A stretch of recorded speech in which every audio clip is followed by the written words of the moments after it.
Jedd, thank you very much for joining Off the Clock today. Thank you. I very impressed about the business that you run, the person that you are. You look like you're in good shape. Thank you. Not by default, but I think it's by choice and the business that you run. Why don't you kickstart by telling us who you are, introduce yourself the way you like. Thank you. No, thanks very much for allowing me to join you. I'm Jedd Myers. As we were discussing earlier on, I'm a very happily married family man, 2 kids.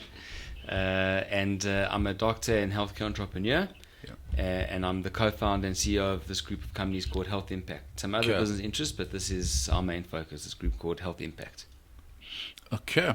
So, being in that space, let's go straight into some of the things that we focus on here on Off the Clock, being, wellness of executives like you, starting with, sleep.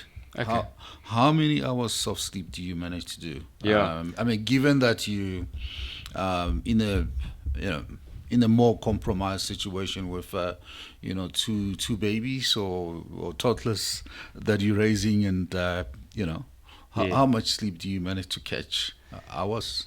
Look, I need to say I'm very blessed. My children are very good sleepers. My wife helped get them into a very good sleep routine very early, so I get good quality sleep. But I think it's worth, before we dive into sleep, maybe just to take a step back and deconstruct this world of health, wellness, as we define it, as we view it.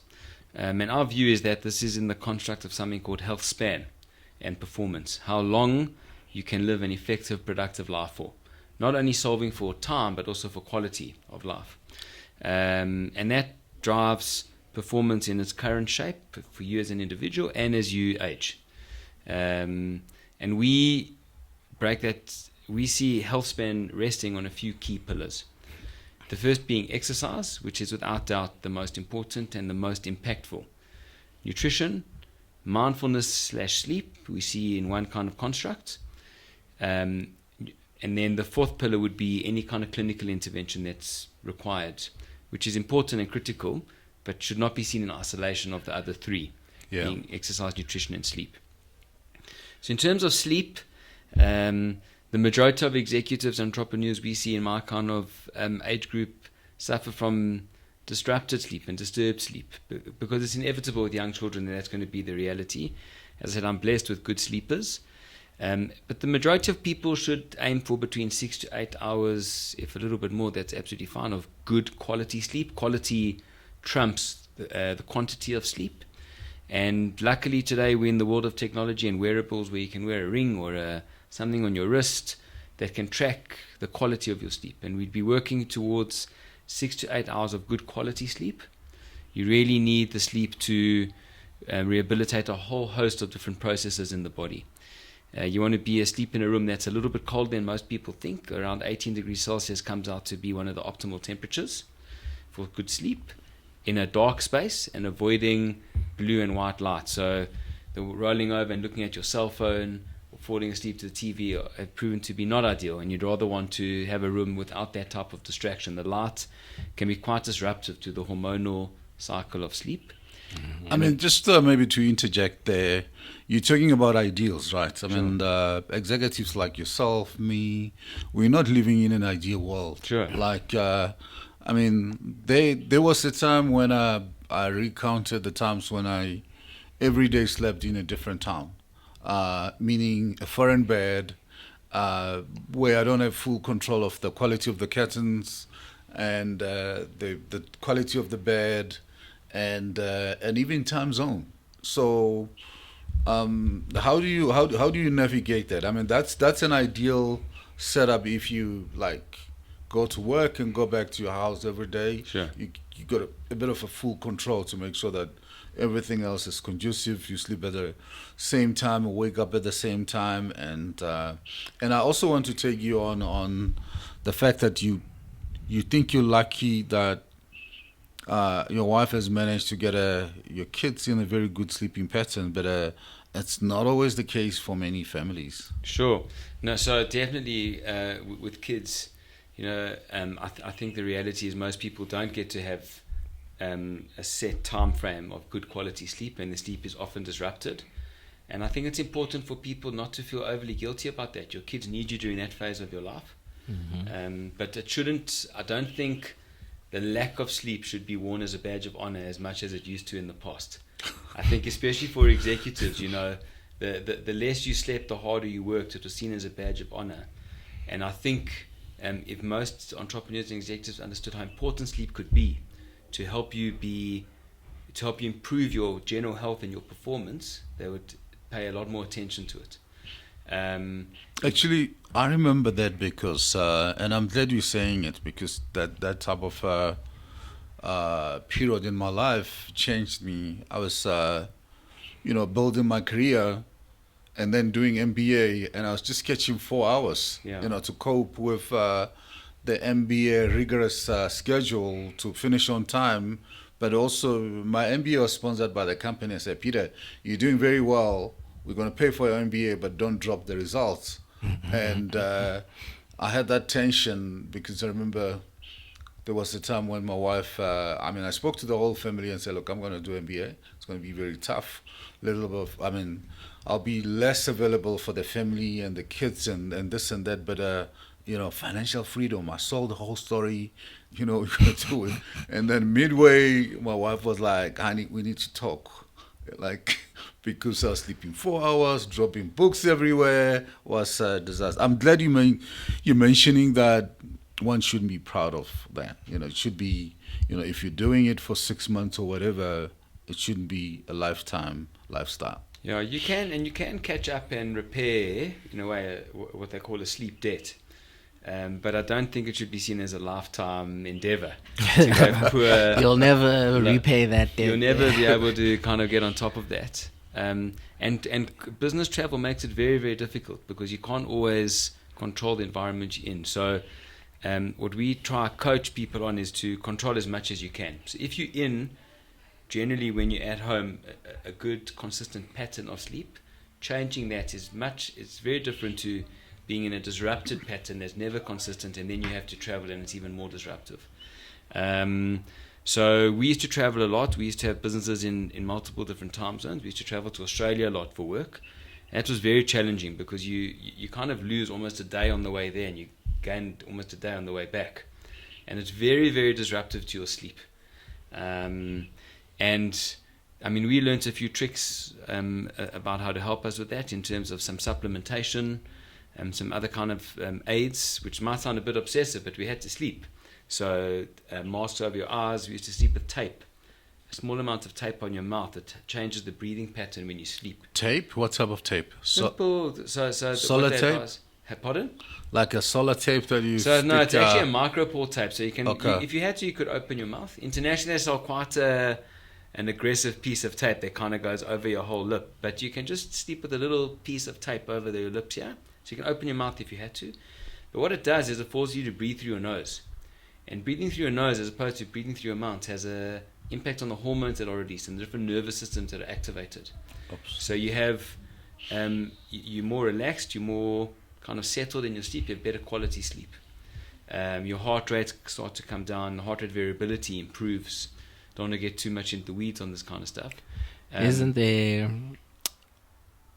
In terms of the breathing thing, isn't it a lot more beneficial to be breathing through your nose than it is through your mouth? Because I think I heard somewhere, correct me if I'm wrong, I'm not saying this is true, that the oxygen intake through your breathing through your mouth is a lot less than it is through your nose. So I don't know about oxygen intake because there's the oxygen concentration. I don't know if that's going to impact it because you ultimately exchange the oxygen in your lungs. Yeah. So whatever air you're breathing in, it shouldn't really impact the oxygen intake. I'm not aware if it does.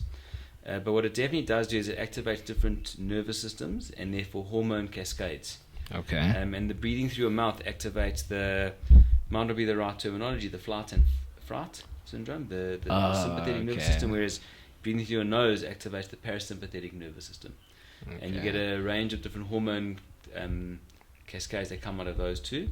And there's some research in children around breathing through their mouth and the development of their jaws. So there's a big push to get children and adults to rather breathe through their nose. I'm naturally a mouth breather. So for me, to sleep with that tape really helped with the quality of sleep Okay. at different intervals. And there's some supplementation you can take. You want to avoid eating too close to bedtime. You want to avoid caffeine too close to bedtime. You want to avoid alcohol Too close to bedtime. Most people think alcohol helps them sleep, but that's not really what happens. It's because alcohol is a sedative, so it puts you to sleep. But the quality of sleep with alcohol is very poor, very, very poor. Well, you get nightmares. You get maybe nightmares. Depends who you're drinking the alcohol with. So yeah, let's move on a little bit about Jedd, the person. How many years have you been CEO of the business? So I've been involved in these companies for over 10 years now, probably close on 15 years. But and CEO role? CEO role. So what happened is you have to take a step back and understand the construct of our businesses over the last 10 or so years. So our businesses historically were broadly split into two kind of businesses. We had a digital health and wellness technology company in South Africa called Health Insights. And the other half of the business were these businesses we've now reconstituted under Health Impact, and those were what we called the physical health businesses: Exec Care, OcuFit, Cooler, Peeler, and Health Onsite. Our digital health and wellness business, we actually expanded internationally, and we had presence in Australia and South America, and moved into a process servicing not only corporate entities with that digital product, but insured entities. And that went through a process with that to really scale and expand that internationally, and we exited that company, the full international business, to Zurich Insurance about 4 years ago now. In our journey overseas, we also ventured into mental health and flu vaccinations, and we had a business in Australia called SMG Health, which we exited to a Canadian company called LifeWorks Morno Chappelle. So what we reconstituted as the brand called Health Impact. This happened about 4 years ago. So I've been the CEO of this group that we call Health Impact now for 4 years, but preceding that for about 10 years I was the COO of the group. And our business, this Health Impact business, focuses on delivering services into corporates in South Africa: executive health and wellness, occupational health and safety, mental health, health eventing, and some other services as well. So how did your family and friends react hearing that you're the CEO of the business now, 4 years ago? I think it was... That's an interesting question. Look, I mean, quite validated to be in a position of that stature. I'm not the sole shareholder in the business, so for my main business partner, Dennis, to entrust me with that, I think is quite important. And very validating to be in a point in my career that I can be the ultimate responsible party for a group of companies, and I take that very seriously. I take the work we do, the lives we employ, the lives we touch and impact quite seriously. I think the family, with a lot of pride, and friends, our close friends, I think, celebrated that opportunity. It was all in the context of selling businesses and reconstituting businesses, so I don't think it was an isolated move. It was more in that kind of construct. So there was a lot of the people close to us, a lot of love and a lot of celebration around those events. So, I mean, off the clock, it's about demystifying the CEO, the leader, and all that. How do your staff members see you as Jedd? I mean, do they think you live I'm sure they know you live a very healthy life, but I mean, maybe they think you're living a very luxurious life.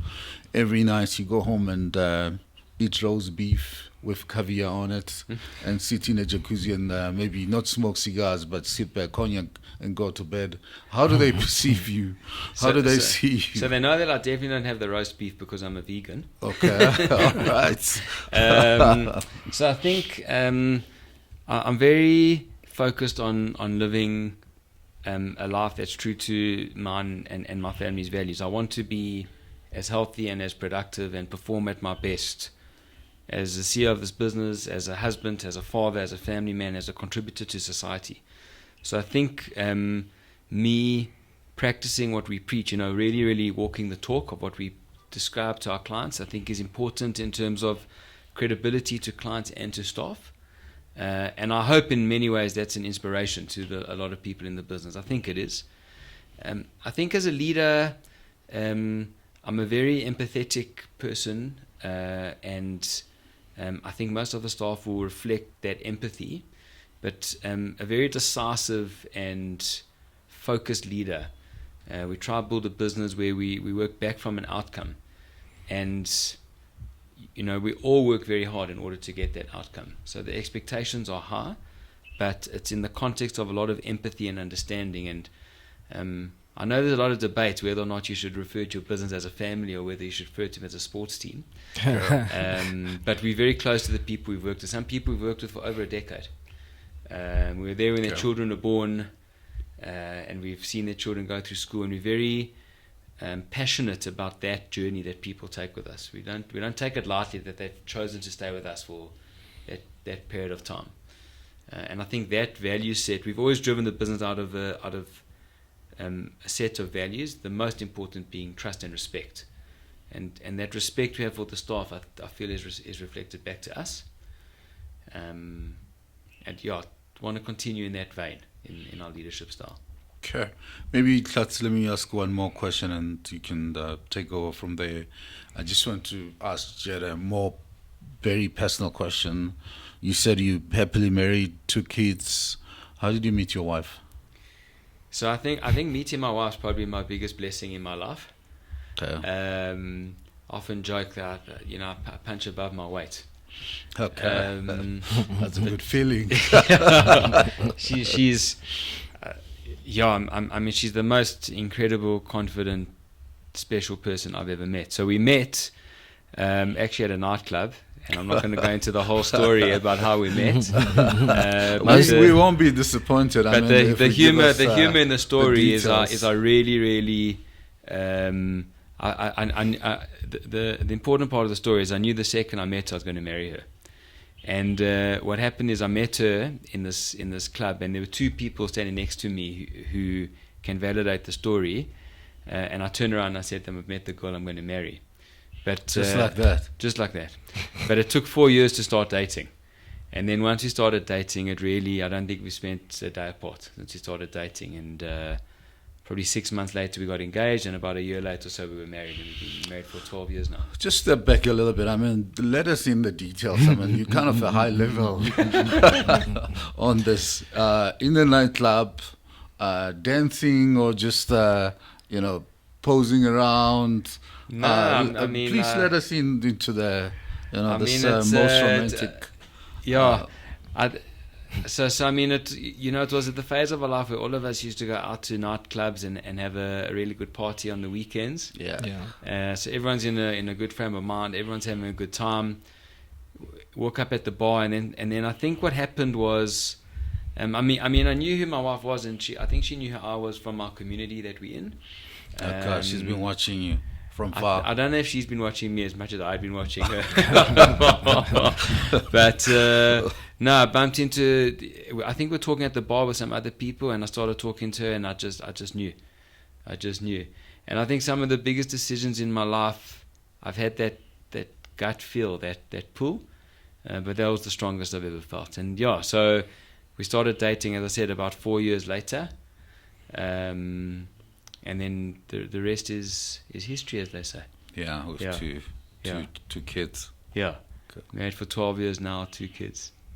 Yeah, cool. That's all right, Jedd. So, how do you spend your time outside of work when you're not? Because you have small kids, I'm sure you rarely get time to just yourself, to unwind, to reflect, to relax, to just enjoy what you like doing. So in that time that you get, which I'm sure is not a lot, what do you perceive as like your hobbies, or this is what you like to do for fun, or this is how you relax? What do you do at that time? Look, I just have to say I love spending the time with my kids and my wife. We try to spend as much time together as possible. Earlier on we were talking about traveling, and that's one of the biggest reasons why we travel the way we do with our kids, because I'm very conscious of the fact that time goes very quickly. Yeah.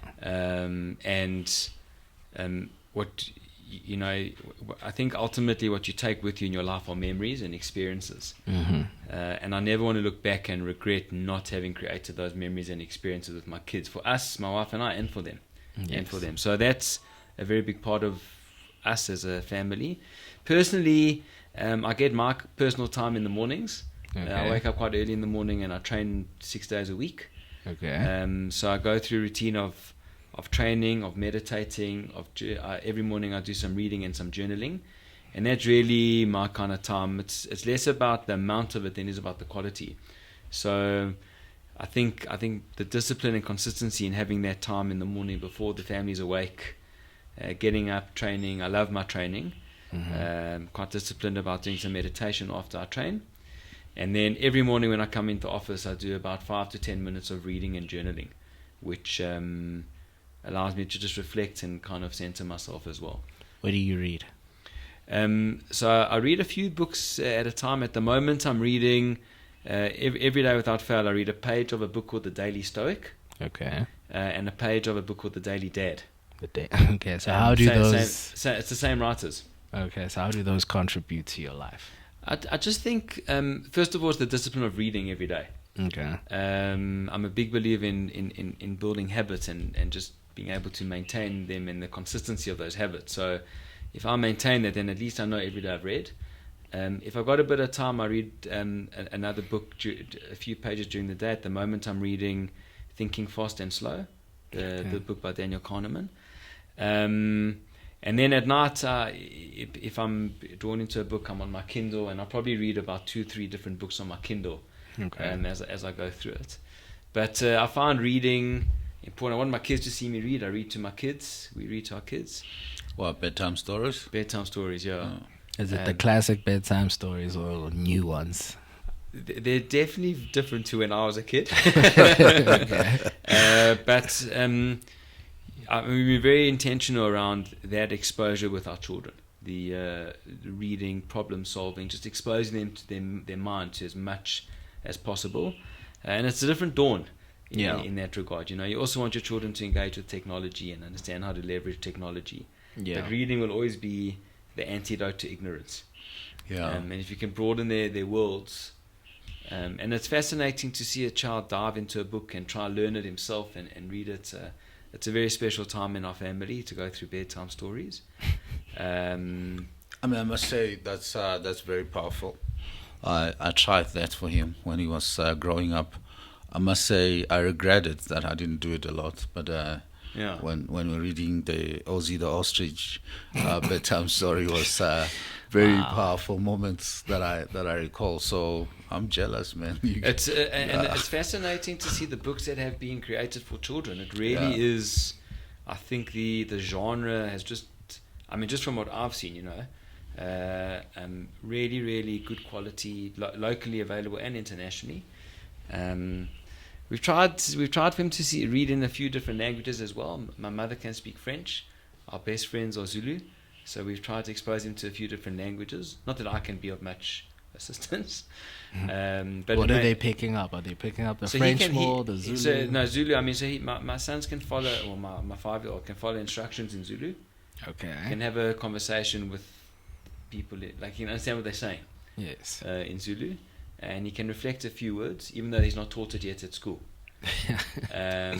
But that's powerful. I've seen that. It's important. Really. I've seen that in motion. It's unbelievable. Just language is a big connector of people. 100%. Even if you don't speak the language, but you speak few words. It lights people's day. It just connects. People see that you're trying. I remember spent some time in Argentina, and not speaking Spanish that much, but throwing, a few Spanish words. People appreciated that you really, you're trying, you're there. And then the Portuguese as well, which kind of encouraged me to learn Portuguese, was like, the way people reacted when you try to speak, Of course, not to learn the swear words first. No, definitely. My son's exposed to Hebrew in the school system. I did Latin at school, in high school. How did that work? So, it was an interesting journey. I did it actually because at the time I thought I needed to get into medicine, which is not something I needed to do. But in retrospect, I really enjoyed it because what it's helped me with is to understand the building blocks of all the European languages. Because they all derive They from... all derive out of Latin. So I can pick up those languages relatively quickly when I travel. And exposing our children to those cultures, hearing them learn the languages, letting them know how to say the room number in Spanish or Portuguese, or it's interesting. It's super empowering to see them, their horizons widen. So now onto your children. How is the whole, like, you watching them grow and develop their personalities in real time and all these things? How do you, I mean, and you said you like to spend time with the children, you like to promote reading and all these good habits, especially like learning languages. That's, I mean, they'll see the impact of it much later down in their life, but I'm sure they'll be very thankful. So when you're seeing your kids like reach all these milestones and you see them develop, how does it make you evolve as a father in terms of like, I want to connect with my kids more in this way? And because, like, let's say your son is like, okay, Dad, I wanna start taking football seriously, and then you just start seeing him go through a phase like he starts watching football rigorously. He starts building that knowledge basically, and you see that journey in him. How, you as a father, how would you like take that and be like, okay, I want to be on this journey with him. I want to help him with that learning the sports and playing it, like, because sports is like, in a way, there's the theory and there's the practice of it. So as the father, how would you like put yourself in that role of, okay, I'm your dad, I want to help you with this journey of this passion that you found? Yeah. So, I mean, our philosophy at the moment, my wife and I, has been to expose our kids to as much as possible, and let them find their own niche in what they want in terms of sports, in terms of extramural activities. So he engages a lot of activities. It's quite. I'd probably find it impossible to explain, and to someone that doesn't have kids, not to patronize anyone that doesn't have kids, but that experience of seeing your children grow up, be happy, be fulfilled, enjoy a journey that they're going through. I find it impossible to put that into words. It really, really is a raw emotion of pride and fulfillment and validation and love. Yeah. And so our philosophy has been, we want to expose him to as many opportunities for him to impact his life, be it through reading, be it through engaging technology, travel, sports. I agree with you. I think sports is such an important aspect in terms of, at this age, he's been playing one other form of soccer or team-based sport for a while now. Yeah. And it's, at the beginning, it's less about the skill. It's more about the ability to be in a group setting. Yeah. Interact with other children outside of a school environment. Listen to a coach. Yeah. Understand the boundaries, the constructions, the rules. To see him kind of develop in soccer is unbelievable, from not being able to kick a ball, which I don't think I still can, because I'm not a ball sports guy, to being able to run down a field and score a goal is, he's only 5, and there I am screaming down the sidelines. I'm taking videos at him doing swimming in a 10-meter pool. It's fascinating. We've traveled with him, and he's strong enough, brave enough to jump off a boat into the sea, swim back to the boat. My baby in the sea in a little lilo. So just exposing them to these is fantastic. And if there's a passion and an interest, I'm enormously appreciative to my parents for allowing me to follow my passions and my interests. And they were always incredibly supportive of how I wanted to follow it. And that's the kind of parenting we yearn to espouse, to really support them on those journeys. But I think it's in the context of an environment that children feel loved, supported, respected, and with that, then they feel that they've got the support to go down different avenues and hopefully tell us what they're not interested in as well. Yeah. Okay. Don't want them to feel that they can't ever say, this is not something I want to do. Yeah, you guys are open to having those discussions. Definitely. It's like, definitely, okay, yeah. cool. Yeah. They can air out whatever's on their mind, on their hearts about these things. I'm sure we're very firm on their academic progress and their academic journeys, but they're still young. Yeah. So, and how they are and how they conduct themselves as as people as they go through life. I think there's some lessons that have to be installed quite young.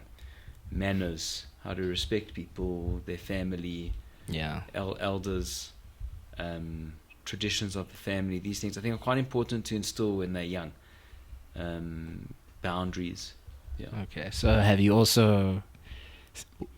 What are the differences between your two kids that you've seen so far? I know they're still young, but obviously there would be... Well, the obvious difference is my oldest has brown hair, and my youngest is a blonde.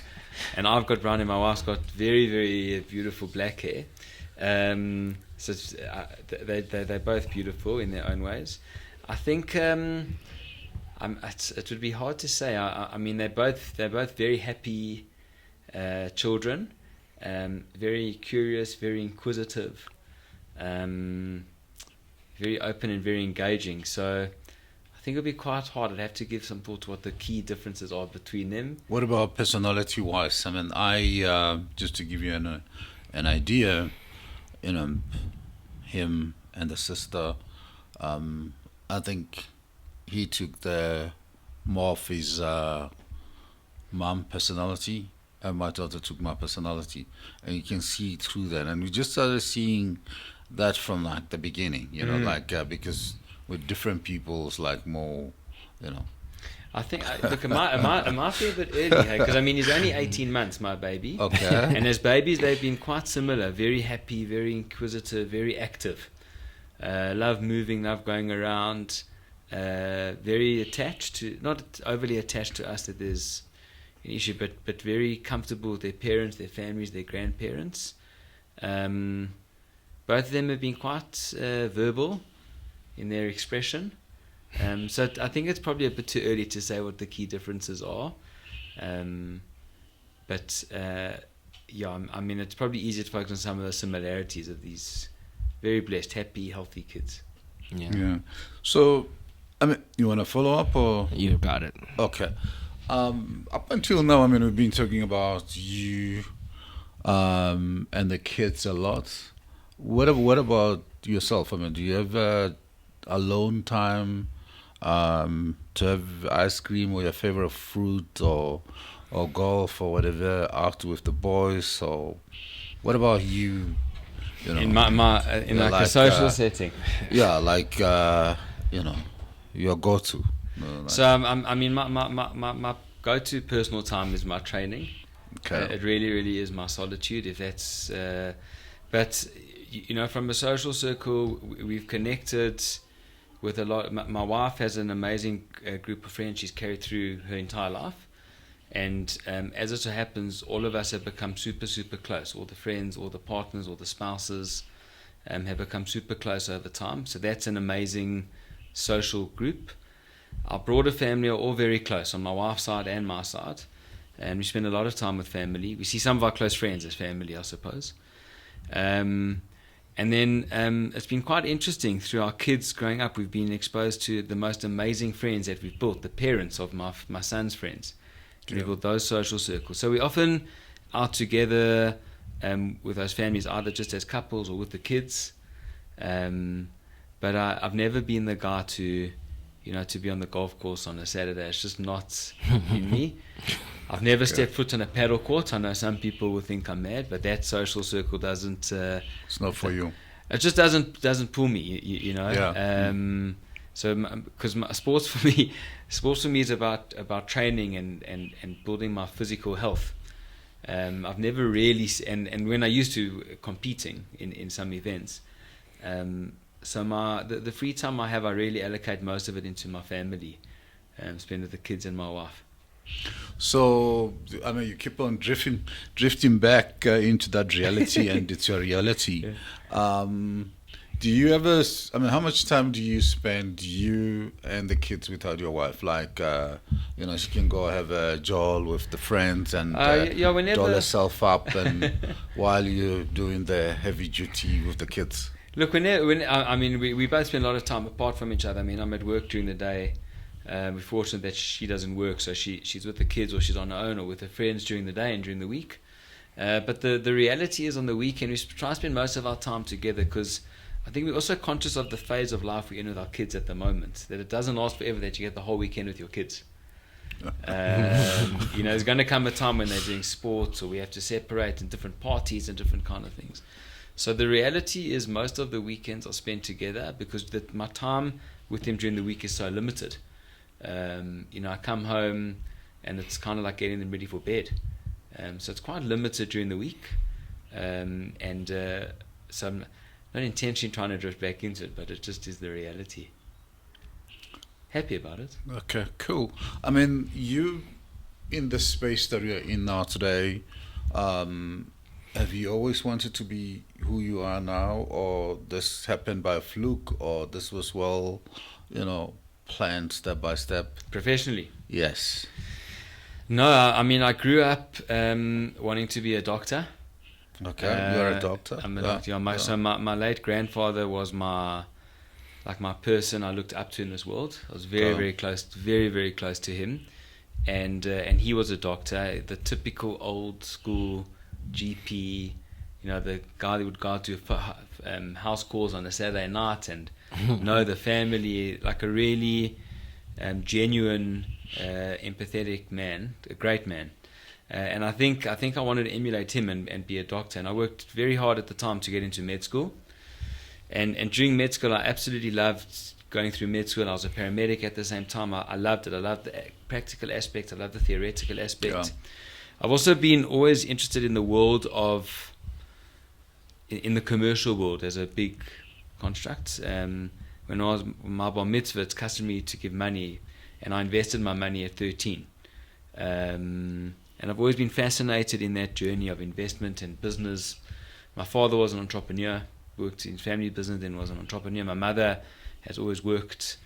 So I think I was always driven to understand this world of creating financial freedom, but I couldn't really tangibly describe it. And as I was going through med school, I realized I had one or two important epiphanies. The one was I was opening up an IV bag at, I think it was at Barra. And I was going to administer this IV to a patient. I was a med student. And, at some time of med school, putting up IV lines is a big highlight. To do any clinical skills, like a big highlight. So I was getting very excited to put up the IV line. But as I opened the bag, I had an important epiphany. And the epiphany was that I'm opening this bag and going to administer it to a patient delivering treatment one-on-one. But someone's imported this bag. I don't know how many they come. You know how many come in a container. How many IV bags come in a container.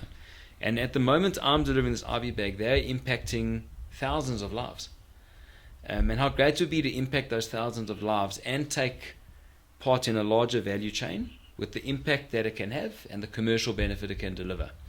And that really was quite an important moment for me and it reshaped everything. So for the rest of med school, I used to go home and build these different business products, not really knowing what I was doing. No one really knew I was doing this, except my close family. And as it transpired, then when I finished med school and I started working, I was introduced to a private equity investor, and he had invested in a business that wanted to do similar things to what I was talking about in these business plans. Yeah. And they're focused around health in the corporate space. I was I must admit, very naive at that point in time. Okay. I shifted from clinical work into a business setting kind of like overnight. I didn't even know that there was an auto sum function on Excel, and I did an Excel spreadsheet. It was my first exercises with a calculator. Old doctor. Yeah. So and what happened then is I knew I made the right decision because it really just fulfilled and inspired me to build a healthcare system that could impact lives and create a commercial reality for myself. So the journey from then on was I helped build that business. I invested in that business. I actually put every cent I had ever saved in my life into that business. And then a few years later, I exited. And I did some work, some private equity consulting and some life insurance consulting. And then I was introduced to my current business partner. And since then, we've grown these group of companies locally and internationally. So you never really practiced? I didn't really practice. Because I knew practicing was not something that was going to fulfill me for medium period and for a longer period of time. But what happened to you looking up to your grandfather? So I'd still go back and I'd still study medicine. I loved studying medicine. I loved learning the construct of the medical profession, what it is, how you treat a patient, the diagnosis. And I think it's an important differentiator in the businesses we've built, because my partner's also a doctor. Yep. The businesses we've built have always had a very strong clinical focus, a clinical core. And understanding how to activate that has been an important part of our journey, how to activate the clinical understanding into a commercial reality. And I actually, as it turns out, a lot of people that have gone through the medical profession that are looking now to transition into the corporate world reach out to me for experience share and advice and whatever. But for you, it was like straight out the gate. I just knew that's what I was going to do. And you know, when that opportunity came and I was right, I didn't think it was going to come again. And I knew this was the journey I wanted to take. So at the time, it was a difficult journey, because to transition out of something you've thought you want to do your whole life, and something that you enjoy, and I loved, and most people from the outside, it looked probably very abrupt and sudden to them, but for me it was in the making for a couple of years. But I mean, you sound like a very hunch guy. You know, how you describe the story about how when you saw your wife the first time and said, "That's going to be my wife," and now I get the same feeling that you are, you know, kind of you feel things, right? And you know it's going to happen. And remember the other interview that we were doing, just in terms of you know, connecting to partners and things, that sometimes you know you want to get married at some stage. You don't know to who. You got some own kind of a model idea in your head, but when you meet the person, you'll know. And I kind of gone through that process. Like, I mean, I didn't have a timeline or something, but when I met your mom, I knew that she was the one. I didn't need my parents to tell me or anybody, but just knew. Yeah. So I mean, I get the same vibe from you that you know, even the business is like, you just know that this is, you know, there's some sort of power in directing you and say, look, this is me. I think the biggest decisions I made in my life in terms of moving forwards with something or not have always been based ultimately on a gut feel, you know. Always have to, I suppose that's the right word, but it's almost instinctual. So that move out of the clinical world for me was instinctual. I knew that was the journey I wanted to take. And I'm very validated that I did it, and the process I've taken, meeting my wife as well. And some important decisions we've made, either alone or with my wife, not to do certain things. I think it has also been because of the pull and a feel. So when you made that decision, like out of med school, and you were deciding to do this whole transition, how did okay, let's say, first of all, how did you feel like in a way you wasted time and you already said that you enjoyed what you did, what you studied and everything, and there's no taking anything away from that, but when you were making that transition, did it feel like, did I waste my time studying medicine for so long because now I'm diverting into this? Or what was that feeling? No, not at all. I mean, there were some moments when I was trying to figure out how it would look. Mm-hmm. And I thought maybe I should do some other studies. So I also did an MBA. Okay. But when I did my MBA, I wasn't married with kids, but I was working. I was working full-time building a business. But no, I don't look back with any regret. I'd follow the exact same career path that I did. Okay. Maybe I loved every second of studying medicine and learning about it. I think that knowledge and leveraging into the healthcare space has been important for us, because we're not just trying to build, you know, businesses that can fit a model of healthcare, because we can invest in those businesses, but we're really trying to live a passion. Yeah. And the passion's been to impact lives. That's always been the calling. I think that was the main kind of reflection I saw in my grandfather, the ability to really care for someone else and create an impact in their lives. And my ultimate calling was, if I can do that on scale as opposed to one-on-one, the impact is much greater, and the commercial reality is much greater as well. Okay. Back to your MBA. When did you do the MBA and where? I did my MBA at Wits as well. Okay. So I ended up being at Wits again. Yeah, for Okay. 9 or 10 years. Okay. You're like a professional student Jeez. at that point. Yeah. And then I went back and I did a short course a few years ago. But My did- MBA was 2009, 2011. Did you find that you kind of put some steroids in your career, your business, your life, or was just another paper for your obituary one day? I needed it. It's a short name, so I needed a few more letters after my name. No. I thoroughly enjoyed it, and I thought, for me, it was never. I think some people do their MBA, they're looking for a career jump. Yeah. And then they deflated and disillusioned when that doesn't happen. But that was never my intention. My intent, because what was happening is we're building a business, so I was able to apply my knowledge every single day. I remember the skill set of learning how to analyze financial statements was incredibly empowering for me. Okay. Understanding the construct of marketing and strategy, and I think some of those lessons I still keep with me now. And actually, then during that time, I went through the process of exiting the business I was involved in, and I leaned on a lot of people in that network, which probably exposed me to the notion of building a network, a professional syndicate network. groups and all Syndicate groups, some of the lecturers, made some very lasting connections and friendships. We've connected recently over some stuff.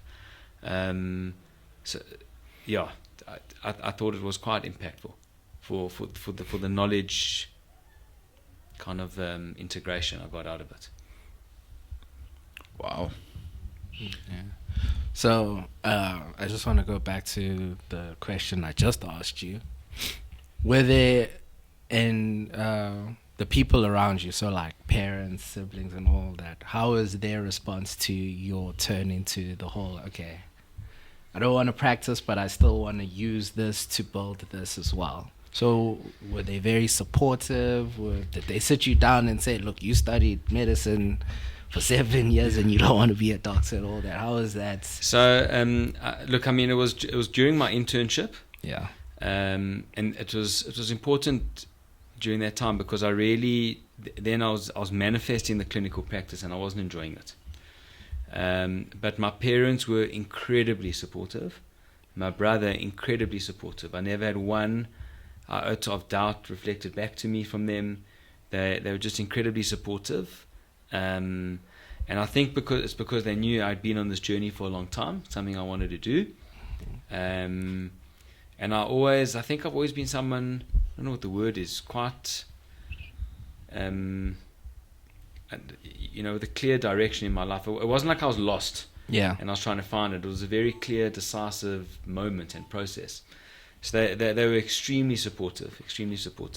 The people around me in the clinical groups I was in that space, they just didn't understand it. Okay. I mean, I was a grown man. I'm a qualified person, and some people are saying, we think we should speak to your parents for you. They're like really worried about me. And so random people would say to me, which I turned out to resent, but I didn't really take it on board, was, I think you're going to regret this. This is a terrible decision you're making. What do you think you're doing? You wasted your time. But I was just so firm and decisive in the decision. I knew exactly what I wanted to do. And it's quite ironic because I look back years later and I bump into those people, and I actually bumped into one recently that I hadn't seen since med school. Okay. And we finished med school in 2006. So it's almost 20 years I haven't seen him. He's now a specialist. And he was bemoaning to me his reality, which is something I was very afraid of, getting into that world. I'm not saying all specialists and doctors are disillusioned, and there's a commercial aspect to it as well, but not that I needed the validation, kind of seeing their realities, but it's just added to it, But I mean, the life I've built for myself and my family and the impact we've made, I think, has been extremely empowering and validating. I think when I see a lot of what you're doing happening more and more now than before, I mean, this country's got a shortage of medical doctors. Yeah. Which kind of keep doctors in prison, not having this kind of option and variety that you opted for. Yeah, that's And you know, if you look into other countries where people foundationally they're doctors, but they go do something else using that foundation, either research or design work or something, or even one of my longtime friends is a doctor, but he didn't really like that much. He was like, he's still a DJ. He still liked DJing, but because it's in this box of being a doctor, it's like doing the doctor during the day and DJing at night, and I think he's a better DJ than a doctor. So and I see that because I think there was a big headline about 900 doctors who can't find jobs. They just qualified because Department of Health doesn't, there's a limit in terms of what they can take.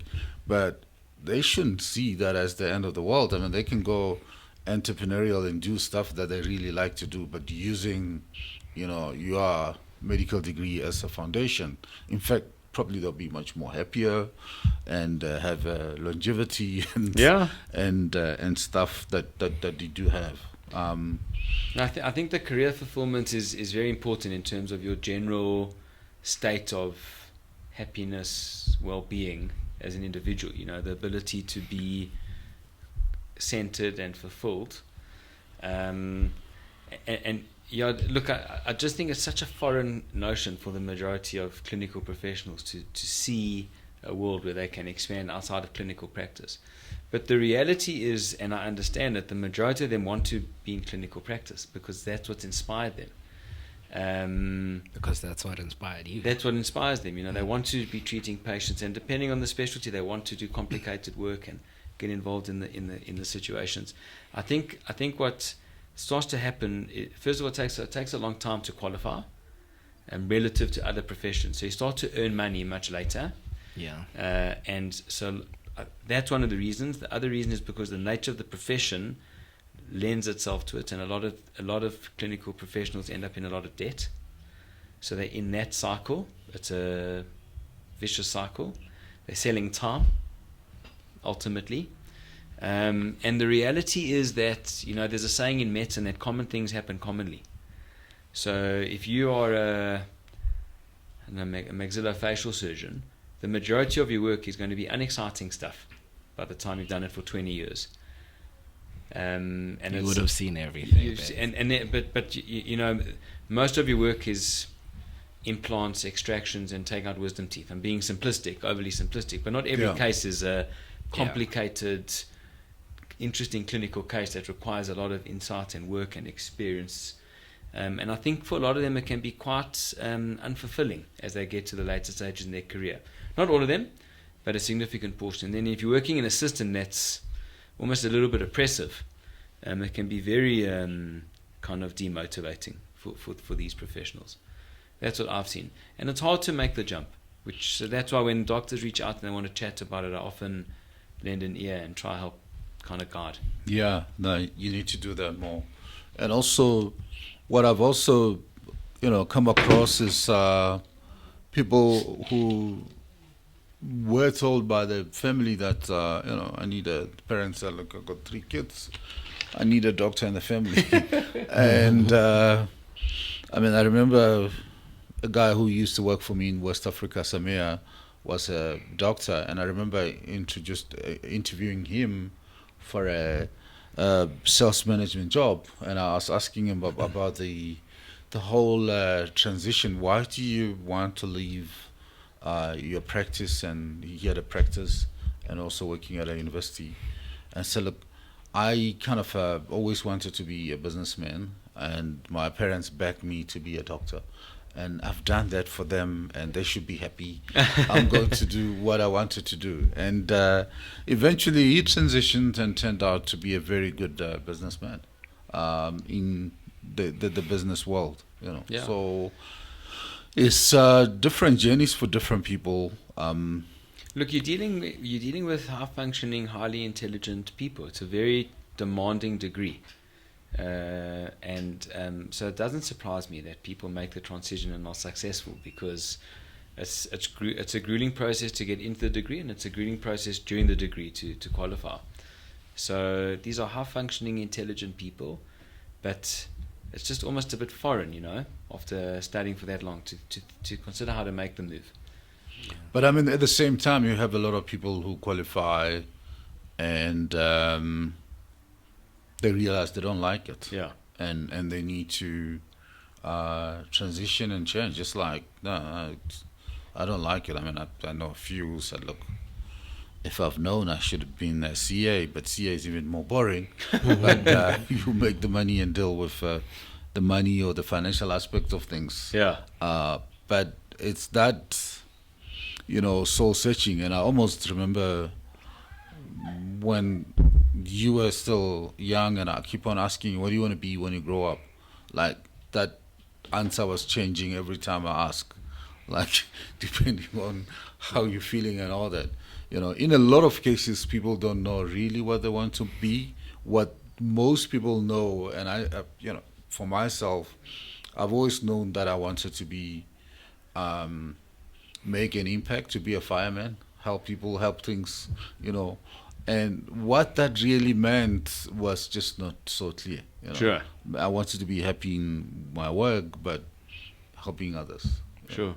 Now, I remember, I actually quite vividly remember always wanting to be a doctor. In fact, my grandfather, to bring home his old stethoscope, I've still got some of it. I used to run around the house and pretend, and I actually found the hospital once and referred an auntie to Joburg Gen, because that's where my grandfather worked.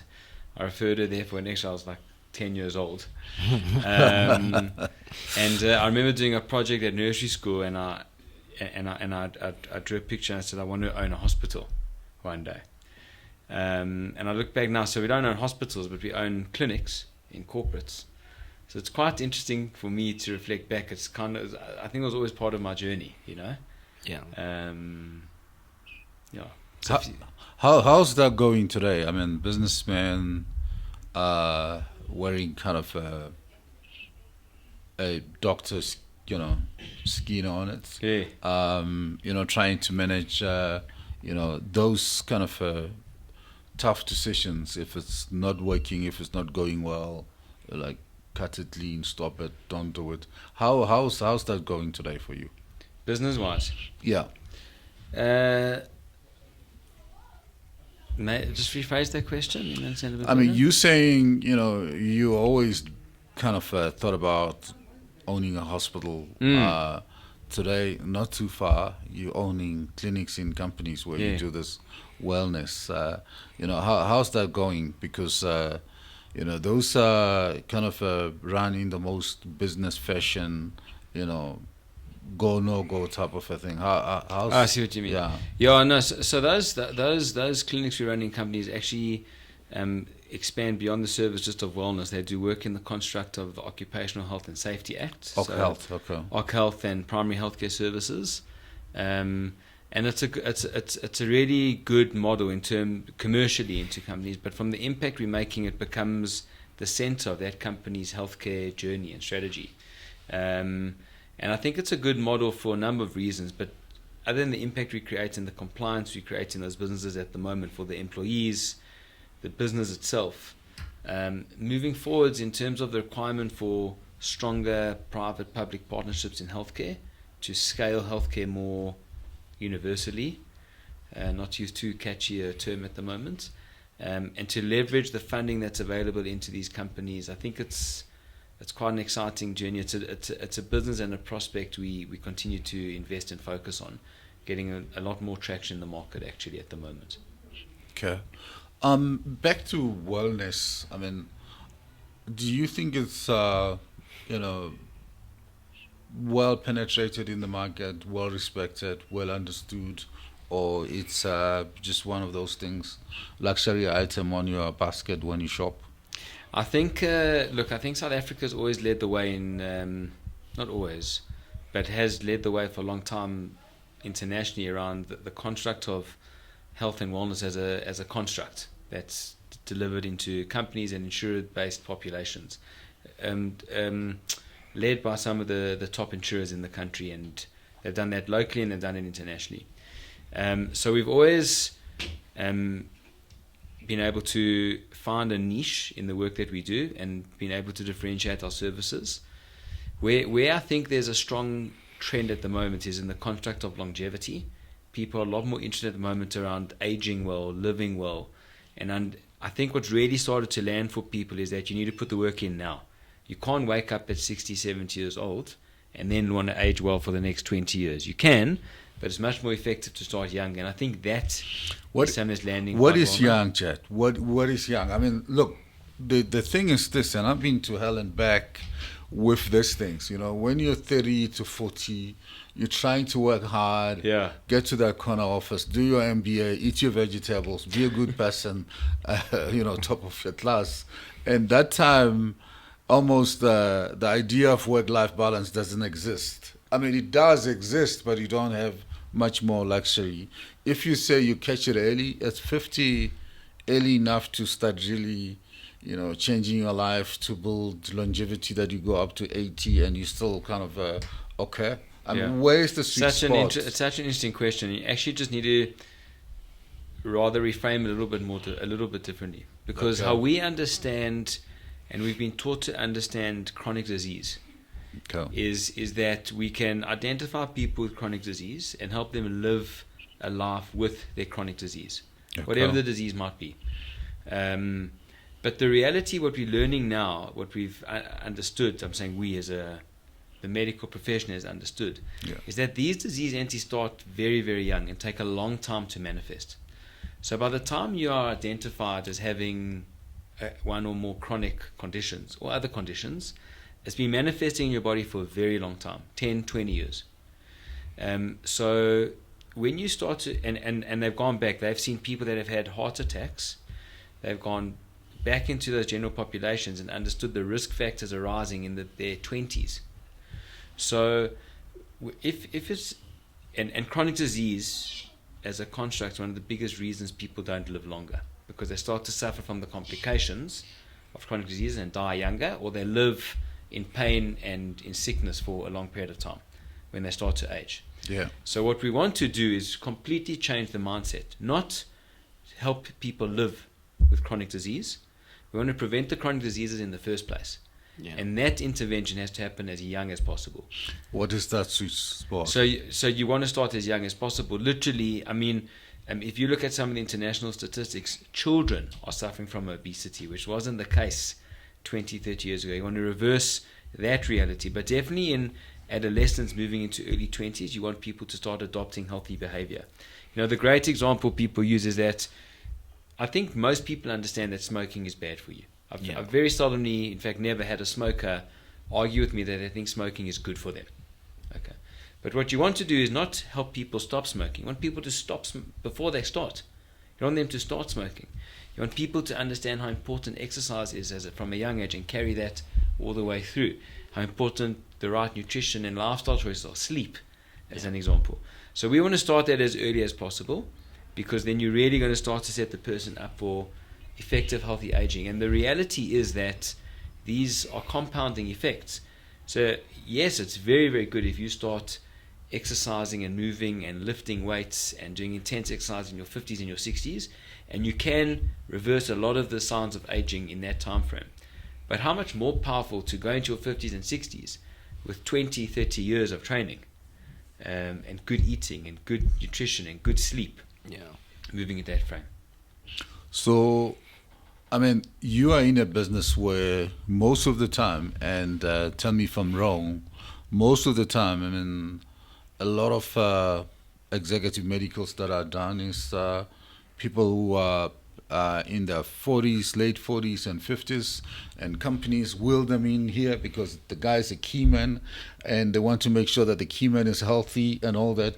What do? You write them off or you rehabilitate them? What do you because 48, 50, 55 is late, right? But the company says, look, John is my key man. He needs to do those medicals. We need to keep him healthy and strong and on the corporate treadmill forever. Okay, so I think it's worth just taking a step back and describing what we find in the executives and our kind of philosophy and approach in this world of executive wellness and why we do this work. And the reality. Yeah.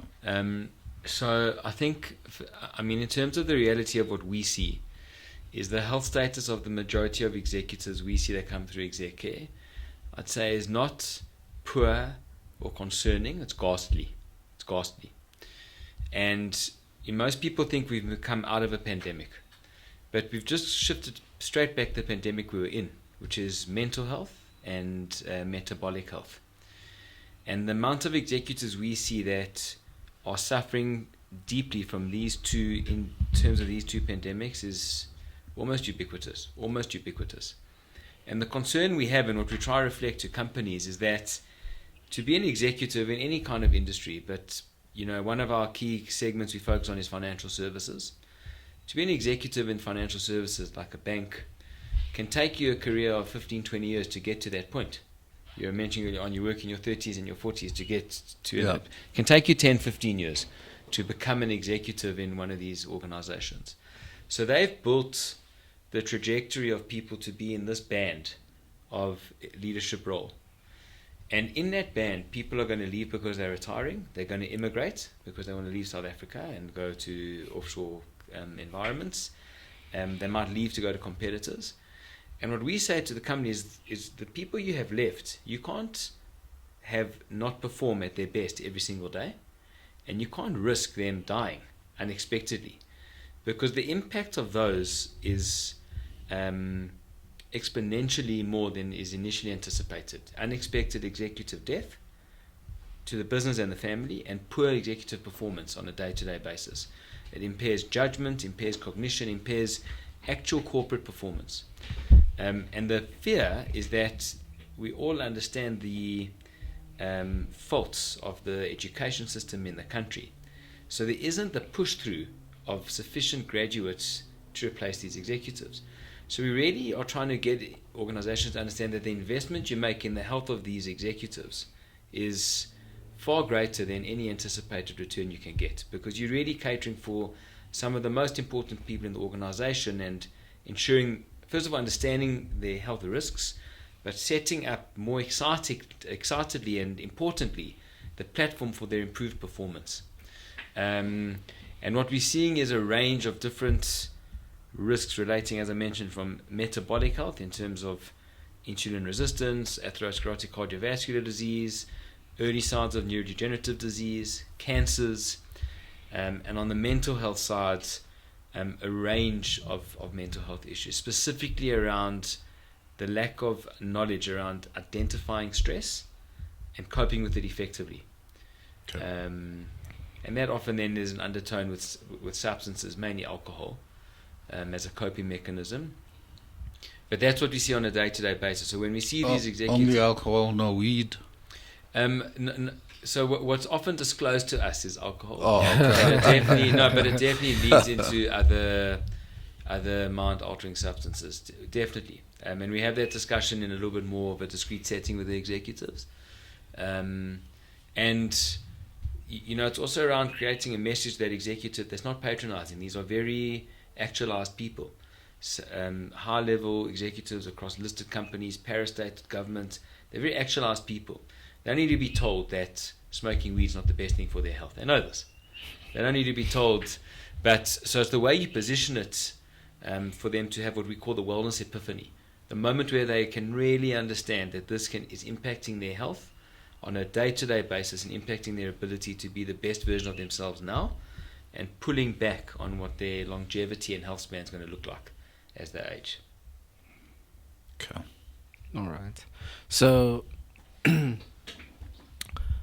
how would you guys go about it's basically an education thing. It's about educating people from a young age about all these things so that they can start early taking care of themselves and being aware of the realities of what can happen to you 40 years down the line if you continue in a certain way and so what would you guys here at Impact Health, like if you were to go about this in a way of educating young people, would you go to like high schools and try make a whole initiative drive to educate them there, like what do you think would the solution be? Because it's all about letting people know from a young age. Sure. No, and I mean, yeah, as we were talking a little bit earlier on, these chronic diseases are very insidious. They take a very, very long time to manifest, to build up, and then the complications can take even longer. They say, the precursor to type 2 diabetes is insulin resistance, and that progression from insulin resistance to type 2 diabetes can take up to 10 years. Yeah. But becoming insulin resistant in the first place can also take about 10 years. So the intervention should be taking place 20 years earlier. Yeah. And, our mandate and our focus, I'd love to be able to focus and address the broader healthcare environment, but our mandate and our focus is on the corporate setting. Yeah. And we really need, so we focus on what we're able to do and control. The message we give these executives, we really try to get that message to land. Outside of the corporate executive space, we do a lot of work in the entrepreneurial space. I heard of a story in the last 2 weeks of someone who died of a heart attack in his mid-40s. So that's my age group. I just turned 43. And that's a scary statistic to think that if I wasn't focusing on my health, I could be, my demise could be near. Yeah, you could be a memory now. It could, yeah. And what's inevitable is that as you age, you're going to go through some level of decline physically and cognitively. Yeah. You might be able to maintain your emotional health, but physically and cognitively, you're going to go through some form of decline. And what most people, I don't think, really understand is you don't know where on this level of decline you are at any point in time. And it's not an age average thing. Everyone ages. It's not an aged average normal kind of distribution. Yeah. Everyone ages differently. Everyone's got different chronic diseases, injuries, accidents, traumas happen in their life that lead them to not go through just a gradual decline, but quite a steep series of step down in functionality. So the earlier the message can be planted and landed, the better. And there are a range of interventions. I think that the manner in which we communicate this message to executives at ExecCare is quite empowering. And in our broader organizations, the messaging of education and empowerment and health content, that digital business we sold was involved in this world, and we've got an exciting new way of disseminating information to people in our organizations, of empowering them around their health. And that's really our mandate in those corporate spaces. Okay. So just a follow-up question on that, because by now, after over 30 plus interviews of CEOs and execs like you, we kind of figured it out that this is a big problem. I mean, by we, I mean, me and my son on Off the Clock. It's it's a deep stick enough to know, the magnitude of the problem. It's really very big. What would you suggest as an intervention? Because I think we kind of going around it gently as opposed to punching it and kicking the door, making sure that we find solutions to this, wellness problem. I mean, companies like mine, should they really putting in, as people have said before, in some other settings, that a chief wellness person in place to make sure that people are really, well, and there's like a drive for people's wellness going. Because I mean, just to finish it off, if I'm running a big blue chip company, one of my exec, drops and dies like that, without a succession planning or somebody to go into that, it will affect my share price or my, turnover. Well, the one good example we reflect in the South African setting was Business Connections. And a few days after Business Connections, Telkom announced they were going to buy the Business Connections, the full share capital in a cash offer. The one CEO of Business Connections died of a heart attack. I remember the story, yeah. And the deal was delayed by over 12 months. So from a shareholder value perspective, that's immense. Outside of the tragedy, which is huge, and a loss to the business and entrepreneurial environment. So I think it's very tangible. I think that the shift in executives' mindsets is this is not a soft discussion. This is a very, very hard discussion to have. When you got executives that are earning multi-million rand salaries. You can't not know the innate risks of their health to the business and how that is impacting their performance on a day-to-day basis. It's not an assumption that I think companies can make and should take lightly. And the impact of the investment that can take place, I think, is far greater than can be understood. Where I think people are misled is that it's these responsibilities and decisions often allocated into individuals, perhaps without the mandate to make effective change, are often plastered up or kind of covered up with effective financial benefits. We spoke about this. If God forbid I passed away unexpectedly, there's a host of benefits that would go to my family. Life insurance, group life insurance, but that's not going to take away the trauma and the tragedy of me losing, my kids losing a parent at a young age. Sure. So it needs to be understood that the opportunity is available and the impact is immense and can take place quite quickly to turn around the health of an executive, optimize their performance. And we see this on a day-to-day basis. The lives we've impacted and changed from an executive perspective are paramount. And even if we don't, if we're not mandated in intensive management programs, we've just seen that executives coming annually for medical maintain and improve their health results over time, which is bucking the trend. Generally, health results deteriorate over time.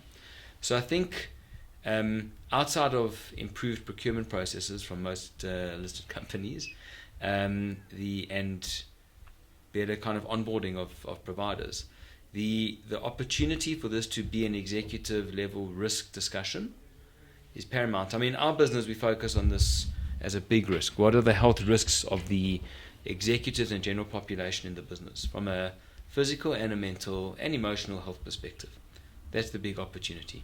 Yeah, business crisis management. Yeah. All right. So as we close out, this is the last question I wanted to ask you. When we interviewed Greg, the CEO of McDonald's, he said something that stuck with me, is that when, like, the advice he would give to his child, and this goes back to like the studying and what you want to do with your life and all that, is that yes, you can you're going to study to be an accountant now, but maybe in 5-10 years time you're not going to be an accountant. You're going to be doing something very drastically different from what you studied, or similar but still different. So with you, given the journey you had as well, which is also a very similar thing, but you also, like, the foundation you built, you brought it with you into the new thing you were doing. How would you, especially now that you have kids, you're probably very forward thinking about how certain things in their life are gonna go. How do you, if you've thought about this, like, how would you advise your son, since he's the oldest, like in terms of studies and all that? Like, yes, follow your passion, but also have an open mind about doing other things. How would you advise them about such things? So I actually have given this a lot of thought, and I write my sons, each of them, a letter every year on their birthday. There are a few kind of common themes I've put into these letters, but the one is that whatever they study and whatever they try to work towards, will support them. But I think what their outcome they need to work back from is financial freedom. And they need to understand the constructs that we're going to try to teach that to them from a very young age, that is not going to come out of selling a finite resource like time. Yeah. We're going to really try to give them the skills in whatever profession it is they want to build, to understand how to create passive wealth generation for them as individuals. Hopefully we've set them up in the construct and the foundation for it. But I think from a commercial perspective and a career perspective, that would probably be one of the most important things we want to give them. The ability to see, to not be pulled into the kind of a rat race of earnings, but rather understand how to build passive wealth creation in whatever it is that they do. Yeah. And we'll try to help them with that. And I think that can be independent of the career choice that's chosen. It can be applied into almost every setting. Okay. So maybe an opportunity for you to ask some questions to us. I mean, we've been quizzing you for an hour or so. Yeah. And some parting shots. No, I mean, maybe does this also go into the online stuff? I mean, we briefly spoke about it, but it's quite an interesting journey to sit father and son. And how's this changed your relationship? Working on this project, listening to different execs' opinions and perspectives, demystifying the exec. Has it demystified any aspect of your relationship? Maybe you go first. I'm still figuring out how to. So the demystifying aspect of the whole thing, I never really, let's just say I didn't have, because I was young and I wasn't in whatever working environment he was, I wouldn't have obviously had full context of what he's doing day to day and what he's actually going through until like now when I'm older working. I can have more mature conversations with my dad now and all that. So in terms of this whole thing of demystifying, I think I've already had a bit of a lifetime to go through the whole demystifying, because at the end of the day my dad is still my dad, whether he's the CEO of this, that and whatever titles he has. The first thing he is to me is my dad. Sure. So it was never, I always looked at it through a lens of these people that we are interviewing, like yourself, also come from their own families. They have their own kids. You have people that probably look up to you and like think the world of you, and that's your children, right? So, and they don't have full context of like your job, what you do Sure. day to day. You're just their dad, and they're only gonna understand these things way later in life and understand that, okay, when I was this age, dad was actually building and doing a lot for us because he wanted to be able to provide the life he wanted for his family. So all those things, it just comes with understanding and time. So for me, speaking to people like you guys, is that it just reinforces the whole thing of these are normal people. They just have careers that they spend a lot of time and dedication to. And whatever titles they have, they still bleed the same blood we all bleed. Sure. They still go through the same hardships. So I wouldn't say I had like rose tinted glasses when I saw people like you guys thinking you ate the roast beef and all those things, because I was already privy to someone like my own father. Like, he comes home, maybe he's tired, maybe he doesn't want to hear anything. Maybe I failed the test, and then now my mom's angry and has to tell him, and then it's just drama. So we just go through the same. That never happened. Maybe once or twice. We go through. So what I'm saying is that you guys will probably have similar life experiences that you go through. So it's always like this. Just helped me keep in mind that these people, at the end of the day, apart from the titles they also have very normal lives that they live. Yeah. You can't really say that in terms of their career, they're here and like maybe the rest of us are here, but in terms of life, they live on the same earth as us. So I think it just helps me be able to speak to them on a more like human level, instead of saying, oh wow, so you're this person. Like, instead of speaking to them as a fan, right? You speak to them on a more personal basis. Like, you ask about their kids, how do they feel about this, just basically the same way we've been speaking to you. So I think that I've already had that, but it's helped me realize and be able to relate to people like you guys a lot more personally. And you also see it on their face that they are very much willing to engage with you and speak to you about these topics. It's like no one's asking them about boss this, boss that, boss this. Is like you just see the shift in their mood when you just speak to them on a very human level. So I think that's what a lot of you guys actually need. It's just for people to just speak to you on that human level, because a lot of the time I think you guys expect people to come to you with their problems, right? I mean, an interesting perspective is I think, you know, I've never worked in a big corporate, and I've never strictly like had like a boss, I'd say, but you know, it's a completely different frame of reference for the employees in a business, and that's actually, I think, quite a hard mindset to understand as a leader. If you've never been there, I think it's a very difficult mindset to get. Like, I think I'm the most approachable person in the world, but But because you have this title, it's a It's- war for it's a other war, people. yeah. Yeah.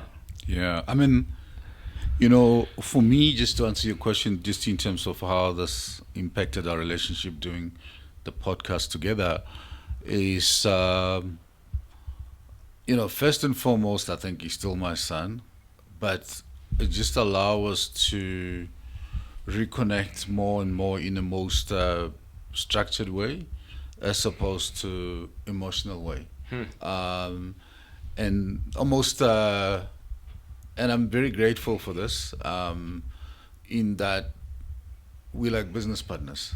You know, he's taken a certain responsibility for the podcast crew, like the videographer, and him in terms of content and putting the stuff on YouTube and social media and driving that. And I've taken another responsibility. So we can engage and say, you know, Dad, you're dropping the ball. Why is this? What's not happening?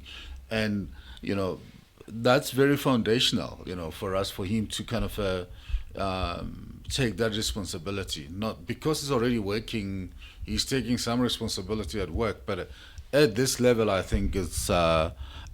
It's one of a Yeah. kind. Not a lot of parents have that, and to this, I think you met my daughter. She's like Yes. watched the whole thing and said, look, you know, initially she was not involved and said, look, I want a piece of this action. Yeah. And but she's kind of bossing us and saying, I'll choose the interviews that I want to do that are more interesting. But I think she's still behind in that sense. But this is so fulfilling, I think, as a parent to do this. Amazing. And also the fact that, you know, initially it was demystifying, spotlighting on work-life balance, but then we see this trend of wellness being this epidemic in or on executives, because when we talk to them, like the weight on their shoulders Yeah. with regards to anxiety, lack of sleep, depression. You're not depressed, you're fine, I mean, you're doing well. But I mean, what we see hard at it. elsewhere is you know, it's big, and that's why we're getting to kind of off the clock point to wellness, where we're gonna spotlight on really trying to solve the problem. We Yeah. just spotlighted it, but then people are saying, look, what are you gonna do with this broken bodies and mental Yeah. issues and all that? You need to provide solutions. That's where you come in, you know. No, excited for that journey. I mean, I applaud the awareness that you're creating, and the opportunity to engage. It's paramount. It's very fulfilling for us to get involved in that space, you know. And I mean, as you can hear, we can talk about this for hours. Yeah. It's innate to us. It also gives people like yourselves, but who are maybe not that comfortable talking about it, a platform to speak about things like this, right? Yeah. Because maybe some people, they're just not comfortable with sharing such things. Yeah. And what we found is that when we speak to them, they feel very relaxed once we're in the midst of the conversation and all that. And then once like we've wrapped up and we're just speaking before they leave, it's like they also don't want to leave. It's like he says, it's like therapy for them. Yeah. So some people just need, but some people just need that outlet. yeah, The key is, if that's in a setting where there's structure and they feel safe for the management thereafter, it can be very impactful, yeah, life changing. I spoke to someone today that we've referred into a therapeutic process, and he said to me, the second I walked out of the discussion with you and you referred me, I felt like he said the word used was an elephant was lifted off my shoulders, just knowing that I had a net, you know. And I think a lot of executives feel they're on this journey of solitude. It's a badge of honor. The harder I work, the more I sleep, the less I complain, the better I am, you know. And it's actually, there's a completely different perspective on it that can be far more empowering to that executive. yeah, Yeah, I mean, one CEO mentioned that, you know, being a CEO every day, and I mean, I can relate to that, you know, you're continuously being quizzed on business issues, problems, you feel like you're in a confession box all day long. Like, tell us about this. Where's, if you overperform in a business, why? Tell us, why did you do well? If you don't perform, what happened? So it doesn't matter whether you're high or low. You still have to like explain yourself all the time. Plus, having to solve everybody's problems except yours. Being in an environment where you can talk about anything else but yourself and family that is not threatening, I think it's a good place to be. 100%. But yeah, thank you very much for Thanks, the time. Really appreciate Thank you so this. much, guys. Thank you so much. It's been great.